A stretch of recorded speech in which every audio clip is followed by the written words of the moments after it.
Saya meminta kepada semuanya di dalam melakukan kegiatan pembangunan ikuti peraturan, ikuti ketentuan, jangan dibalik. Jangan membangun dahulu baru mengurus izin, tapi pastikan ada izin dulu, semuanya sesuai dengan tata kelola yang ada.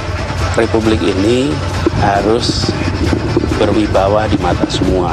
Jangan sampai Republik ini kendor, longgar, dan justru takluk melihat pembangunan seperti ini dilakukan tanpa izin yang benar, itu mengganggu kewibawaan negara.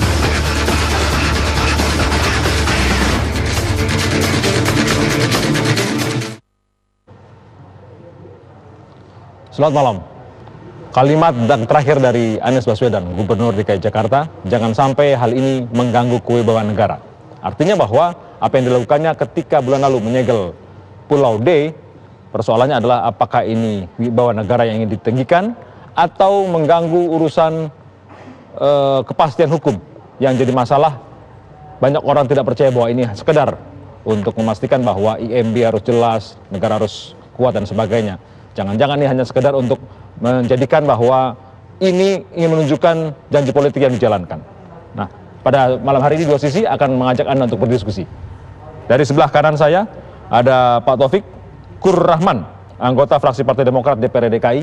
Satu kata tentang apa yang dilakukan oleh Anies Baswedan ketika menutup Pulau D. Good job. Good job. Yes. Dari anggota fraksi Gerindra DPRD DKI Jakarta, Pak Syarif. Satu kata. Selamat. Selamat. Selamat. Good job, selamat. Teruskan. Teruskan. Bagaimana dengan Pak Bestari Barus, Ketua Fraksi Nasdem DPRD DKI Jakarta? Lanjutkan yang sudah dilakukan Ahok. Lanjutkan yang dilakukan oleh Ahok. Bagaimana dengan Pak Inas Nasrullah Zubir, Ketua DPP Partai Hanura? Akal-akalan.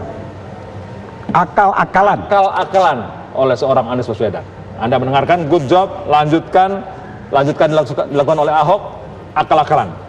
Kita dengarkan dulu video berikut ini dan kemudian kita diskusikan dalam Dua Sisi. Ratusan bangunan di Pulau D hasil reklamasi Teluk Jakarta Kamis pekan lalu disegel pemerintah Provinsi DKI Jakarta.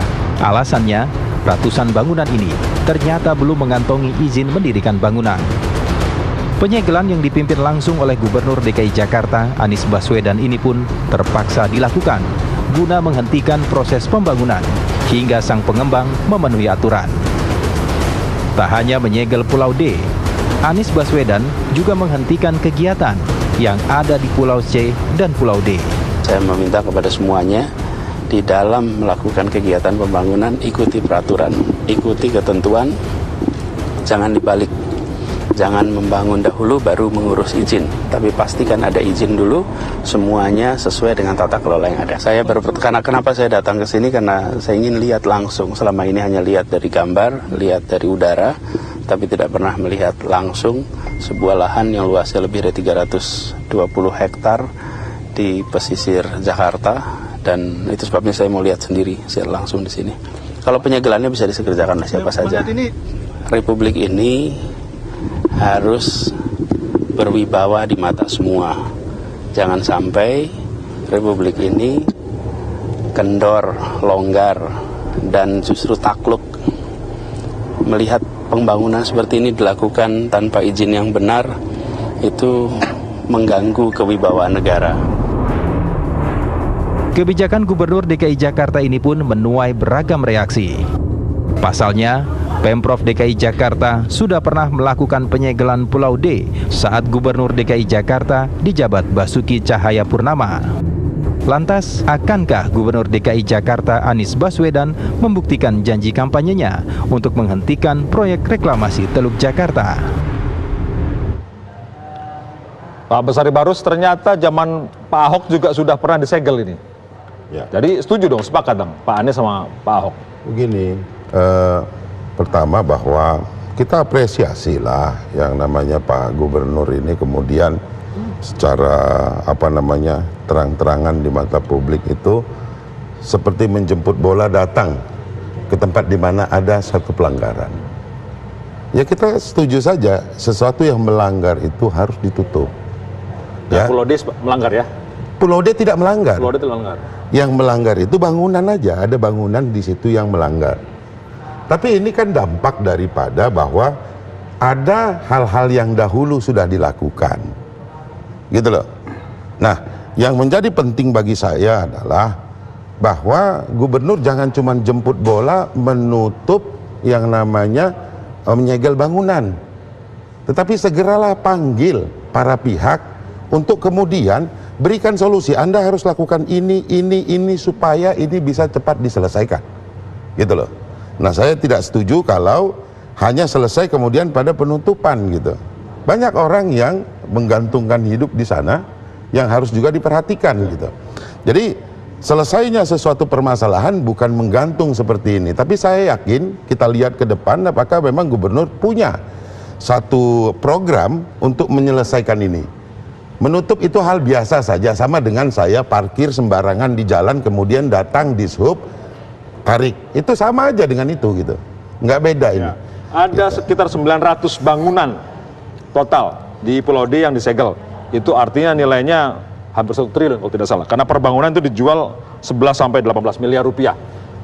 Pak Inas mengatakan ini akal-akalan. Mengapa akal-akalan? Sementara ini menyalahi hukum, yaitu dengan tidak memiliki IEB. 900 bangunan itu. Iya, kalau kita lihat secara politiknya aja. Bahwa saya 2 kali mendengar Anies mengatakan bahwa hentikan reklamasi.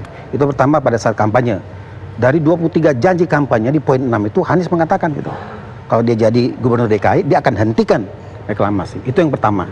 Dan baru kemarin 4 April yang lalu, 4 April masih nggak nyampe 2 bulan yang lalu. 4 April yang lalu, Anies pun masih mengatakan karena tidak ada di RPJMD DKI, maka harus dihentikan juga ini. Dihentikan juga reklamasi. 2 kali saya dengar, gitu kan. Tetapi tahu dia segel. Untuk apa disegel sih? Pemahaman kita kalau disegel nanti suatu saat bisa dibuka itu segel. Artinya akan jalan lagi. Betul. Jayu Hari sudah ngomong di Facebook, saya katakan ini akal-akalannya segel. Nanti juga dilanjut, nggak berapa hari kan keluar Pergub 58 2018. Di situ jelas sudah ada namanya koordinasi pengelolaan reklamasi. Artinya akan dikelola ini. Jadi menurut Anda akal-akalan sama dengan pencitraan tadi itu? Iya. Pencitraan. Tujuannya Tujuannya bukan apa lebih dari segar pencitraan. Ini udah ngakalin rakyat gitu loh. Apa tujuannya menurut Anda? Saya kira tujuannya ya sudah jelas lah. Kok siapa ada hengki-pengki nih buntutnya? Antara siapa dan siapa? Antara Aniesnya dengan pengusaha nanti ada hengki-pengki. Saya lihat itu. Oh, kan ada tujuan di 2019. Oh, langsung lari ke situ. Mari kita dengarkan. To the point aja. To the point. Dari Pak Taufikur Rahman. Ya. Silakan, Pak Taufikur dulu. Saya ingin ke sana dulu karena maaf tadi saya salah sebut Anda sebagai anggota padahal Anda adalah ketua fraksi. Terima kasih. Nah, saya ralat. Anda mengatakan harus diteruskan karena ini good job gitu ya. Padahal ini akal-akalan. Apa komentar Anda? Yang pertama, ini sudah tepat ya. Ini sudah tepat karena kalau kita bicara hukum, memang bangunan yang ada di atas pulau itu nggak ada izinnya semua. Ya, Pak Bestari baru sudah mengatakan itu. Iya kan? Dan kalau itu dulu dilakukan zaman Ahok, sebenarnya justru yang dilakukan zaman Ahok itu yang merupakan pengelabuan publik. Karena seingat saya pada saat zaman Pak Ahok itu ada 200-an bangunan yang disegel, tapi hari ini ada 900-an. Artinya terus bertambah terus walaupun bertambah. Sudah disegel dia masih tambah. Iya. Nah, kita berharap yang kali ini benar-benar serius nyegelnya. Stop dulu semua proses di sana. Kemudian baru kita bicara regulasi yang terkait hal itu, gitu loh. Karena betul memang pada saat kampanye Anies Sandi bilang akan stop reklamasi, dan buktinya kan sekarang memang di stop, reklamasi tidak berlanjut. Nah, tapi terkait pulau yang ada sudah sekarang, bangunan yang sudah ada sekarang, itulah makanya kemudian diterbitkan Badan Koordinasi Reklamasi. Badan Koordinasi Reklamasi tadi untuk mengatur pengelolaan reklamasi tadi untuk mengatur. Tinggal nanti kita lihat aja, benar nggak nanti badan pengelola ini kerjanya mengatur reklamasi ini benar-benar punya keberpihakan untuk masyarakat.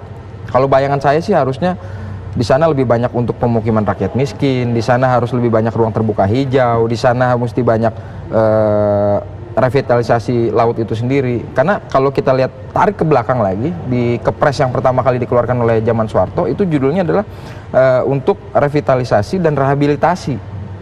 Nah, kalau sekarang kan rekonstruksi untuk kepentingan siapa? Untuk kepentingan pengembang. Nah, itu yang kita tidak mau ke depan. Oke.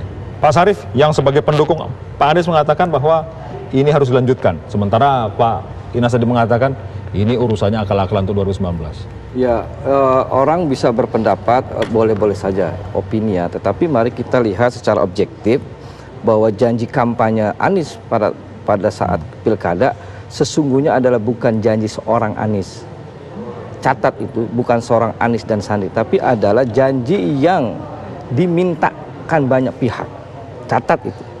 Kelompok nelayan dan lain. Tidak ada kepentingan untuk pemenangan. Itu ada tekanan dari kelompok nelayan supaya membuat komitmen lalu menjadi janji politik. Satu ya. Kedua, bahwa terbitnya Pergub 58 ingin menegaskan bahwa pulau-pulau reklamasi itu ada dua hal yang harus dilihat. Pertama adalah pulau reklamasi yang sudah jadi dan rencana. Yang Pergub 58 ini yang disebut oleh Pak Inas adalah akal-akalan. Pergub ini mengatur untuk mencari landasan hukum yang sudah ada. Saya meminjam istilah yang digunakan oleh mendiang AM Patwa. Ya, AM Patwa itu sangat dekat dengan warga DKI, politisi GAEK yang banyak memberikan pencerahan kepada kita. Dia mengatakan begini, pulau reklamasi itu sejenis sebuah hubungan gelap, perselingkuhan gelap, sehingga begitu melahirkan pulau tidak ada yang mengakui, tidak ada lagi. Tapi ada itu. Cuman Pak Harto sudah muncul ya karena itu ini. Pak mendiang AM4 mengatakan pulau reklamasi adalah sebuah hubungan gelap. Dia jadi, tetapi tidak ada yang mengakui, regulasi kontroversi terus, ya kan? Sehingga hari ini tanggal 4 yang lalu Pak Gubernur menerbitkan Pergub 58 untuk menegaskan 40 yang sudah terbentuk mari kita kelola dengan cara yang baik, dengan cara supaya mensejahterakan masyarakat. Satu. Kedua, ada payungnya juga tentang Raperda zonasi dan tata ruang yang terhambat di kemarin itu ya. Nah, kalau sekarang Pulau D yang isi bangunan seperti itu, kadang-kadang mestinya nalar publik itu membaca gini, di dalam satu bangunan itu kan diatur ada GSB-nya, ada GSJ-nya, ada nggak ada gitu. Itu siapa ya yang membuat ya? Itu yang dimaksud dengan ada konspirasi hubungan gelap saat itu yang itu ada sulit dibantah.